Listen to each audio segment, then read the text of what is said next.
This method of jointing the bear with bolts and lock nuts is my preferred method, and that's gluing the bolts directly to the discs. The only disadvantage is it takes a little advanced preparation. I'm using 1/8 of an inch in diameter bolts, and the length is 3/4 of an inch.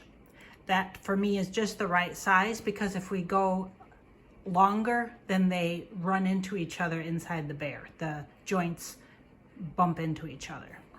However, for the neck, you need a slightly longer bolt, or I often use a long cotter pin.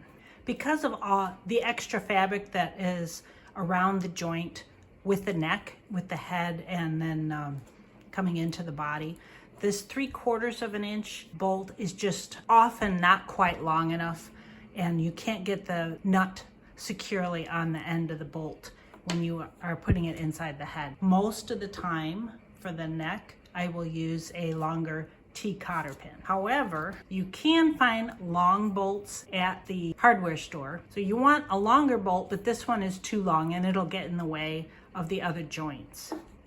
If you want to use a bolt for the neck, you need to find one that is about 1.25 inches long. And this is 2 inches and this is just too long.